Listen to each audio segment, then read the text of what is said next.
न मन्त्रं नो यन्त्रं तदपि च न जाने स्तुतिमहो न चाह्वानं ध्यानं तदपि च न जाने स्तुतिकथाः न जाने मुद्रास्ते तदपि च न जाने विलपनम्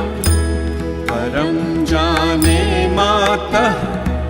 त्वदनुसरणं क्लेशहरणम् विधेरज्ञानेन